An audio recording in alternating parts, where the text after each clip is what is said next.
A quick recap. How many of you remember when I make this video?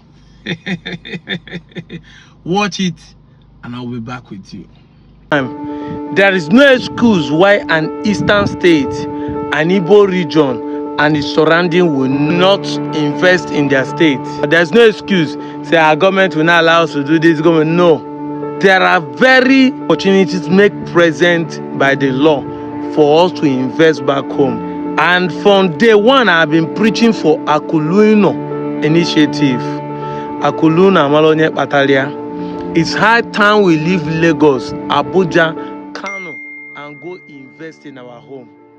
I've been preaching it since last year before election, and I will see repeating it again. We all will agree that one of the major reasons where there's economic instability in Nigeria generally is because of lack of power, lack of electricity supply. Now there is a law made available by the federal government that you can generate your own power and empower your people for steady light supply. So I'm saying, what is Enugu people doing about it?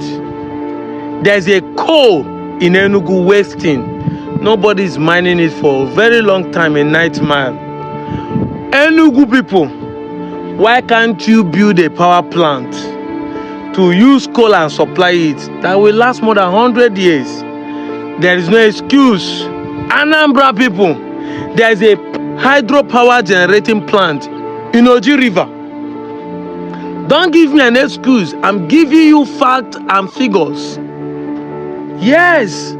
Not every time you come online and say, Igbo people get money, but Anambra own they different. Stop calling yourself out to easy. Stop claiming that you are Obi Kubana. You have so many investments in Abuja and Lagos. It's hard time you build a legacy. Be Lord. All these Anambra boys, it's hard time you build a legacy. For Newe and Onitsha to become industrialized onto the world standard because they need power supply. This video was made 1 year ago when I was demanding that the law of electricity bill has been passed, that Ndi Igbo have no excuse but to build a power generating plant for themselves.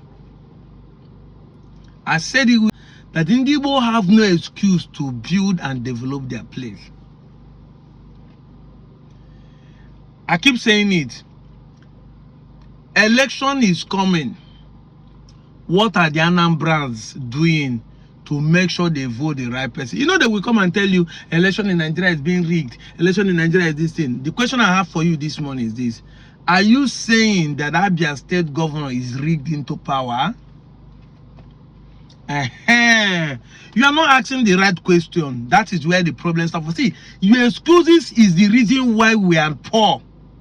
I know there's government marginalization. Don't get me wrong. I know there are tribal sentiment against us. Ndi Igbo. Not just those in the southeast, but everywhere Ndi Igbo find themselves. But the truth remains, don't we have the ability to build on our own? I've given an example of airport, Anyam Airport in Imo State, then that was built by the people's money. I've given an example of Nnamdi Azikiwe Stadium that was contributed and built by the people. So it's not the first time. There are many schools, bridges, road that is the union of the Igbos contribute money to build it in their communities. When it comes to politics, we either use religion and sentiment to give excuses. Election is being rigged. I'm asking a genuine question. Are you saying Abia State Governor Lesotho today, which is an example of what we can see, the one we can see, are you saying he's rigged into power? And if he's not rigged into power, have you asked yourself question, what did Abians do to make sure that the election is not rigged and they favor them now? The excuses are not, see, excuse, even if election are rigged, I say, that's why I say I don't support Igbo presidency. I'm not saying that if an Igbo man win presidency, it's not a good thing. But I keep saying it, charity begins at home. Build your home.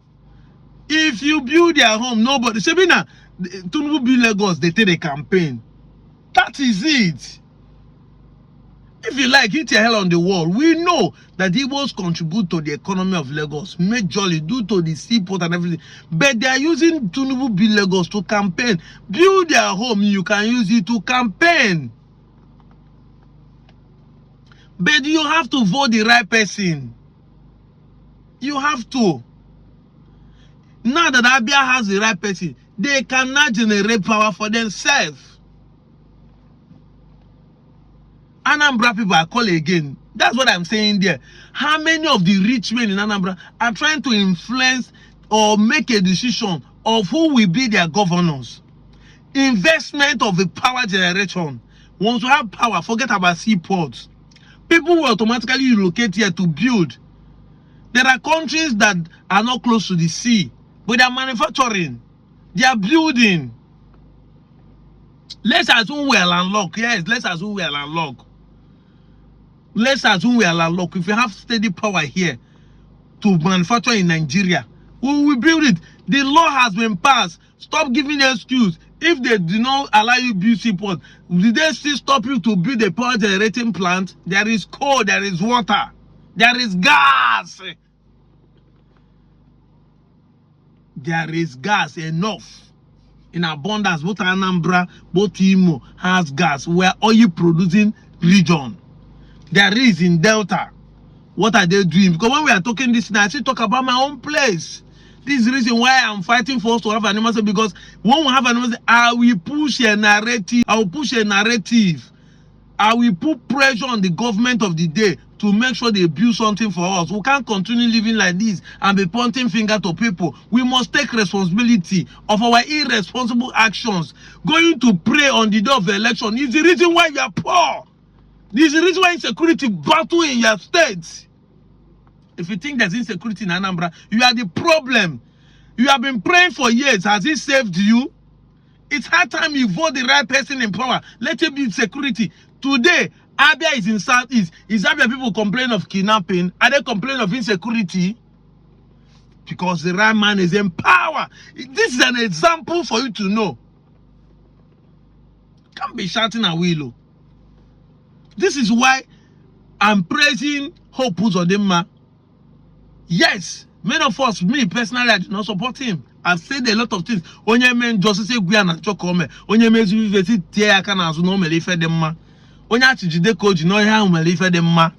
If you do well, people will praise you. When he made this statement, I was happy. We have 7 oil producing companies. None has an office in Imo State. Imo State government has no access to their nominal role to even collect pay as you earn tax. And then everything is about waiting for monthly allocation. And I said no, it must change. I had a meeting with all the oil producing companies, and I said you must have your address here, including those that are partly owned by Imo State government with no business outfit anywhere in the state, operating from Lagos. I said no. You heard him. How can you have 7 oil producing companies in your state, but the tax is going back to Lagos and they're calling Lagos safe haven? Why won't they be? Because we don't put the right people in power to make decisions that will benefit us. For the first time, everybody is glamoring, is happy that he's doing this. And he signed a bill, 8th of September, I saw it on the newspaper, business day. He signed a bill with Orashi Energy Electricity Company to build, generate, and distribute power for the 27 local governments in Imo State. Let them start with their state first.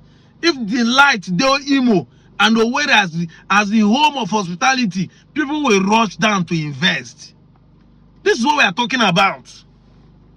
I saw the free trade zone. When I saw the sketching map in the newspaper, I was so glad that this man has a plan.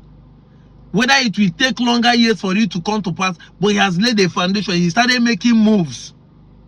He can boldly make this statement in a national TV. Shows that he wants to make it happen. If you like, call it politics.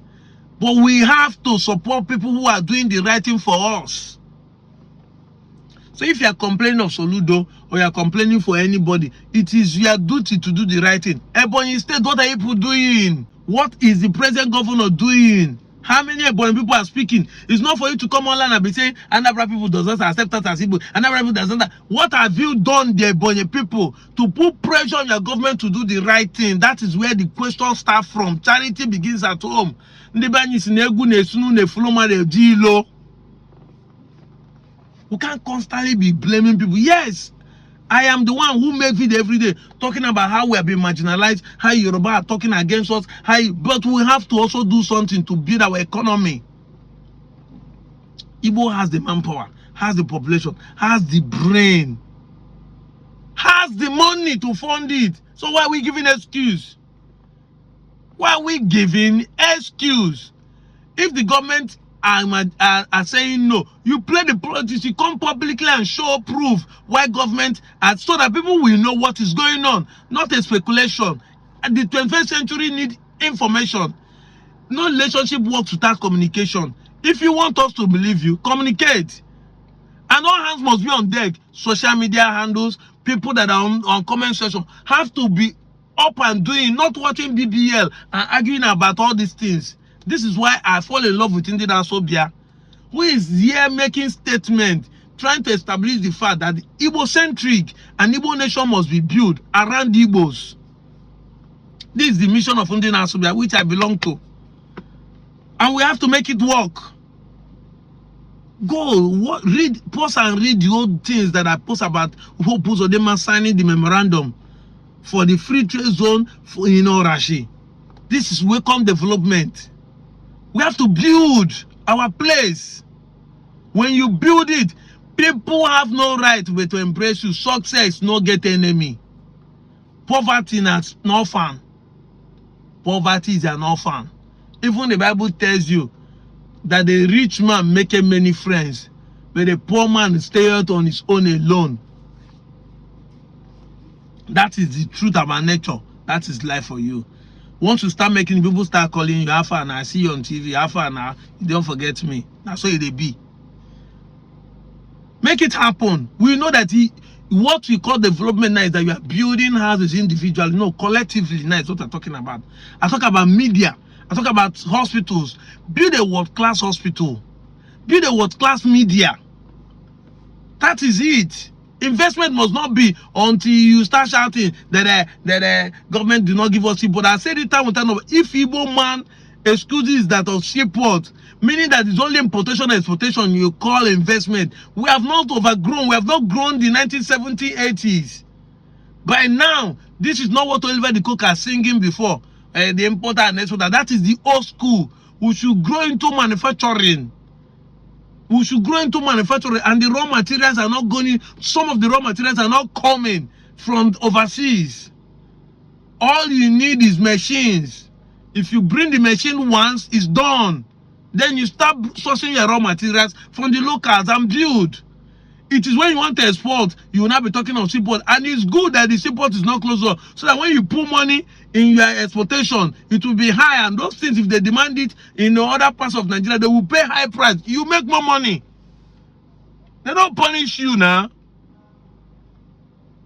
They can't go scot-free. You manufacture, you say high price. That is it. I'm out of here, John.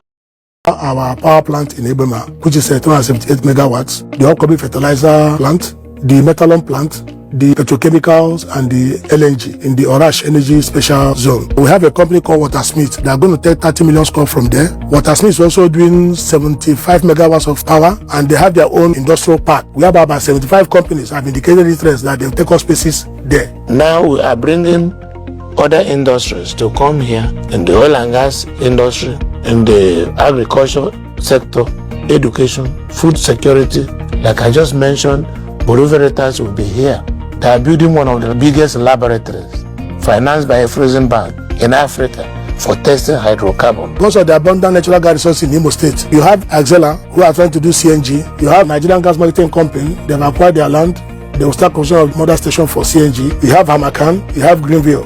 I have Cushion Energy. Then you have a broker that wants to do condensate refinery in the special energy zone. Working with NUPRC, we saw that from their records, Imo State has the highest deposit of natural gas in this region.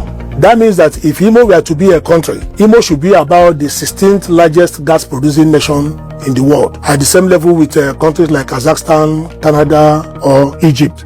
The 40 cubic feet of gas plants and 200 million barrels of condensate production benchmark, earlier inaugurated in 2024 by President Bola Ahmed Tinubu, is set to commence operations in Asa community of Imo State in July 2025. We are ready now to start commissioning the plant with gas. So from July this year, Imo State will join one of the biggest states for gas production in the country. I'm happy that they're about to go into operation. Imo is a major oil and gas producing state. In Imo State today, we have 7 major oil and gas producing companies. Shell, now named the Renaissance, Rwanda, Antam Producing, Walter Smith, Sterling Global, Seplat, and the Anno Gas Processing Plants 1 and 2. Then there's an 8th one, Sahara Upstream. Apart from that, there are some other oil companies that are ready to come and they start drilling. You have Orashi Petroleum, where the state government has an interest. You have the Hilltop Petroleum. Then you have OPLs that people are struggling to invest in, 207, 208, and 901. They have some other marginal fields like Njaba 1, 2, Mbidi 1 and 2, Ofrola, and a whole lot of them. We have had opportunities to sit back and look at the milestones that were decided at the beginning of the project. Most of those milestones have been greatly achieved. All statutory approvals have been obtained. Approvals from the federal government and its agencies and clearances from its regulatory and environmental agencies. We have achieved all those approvals. The zone is ready to run. All approvals are in place. We have 7 oil producing companies. None has an office in Imo State.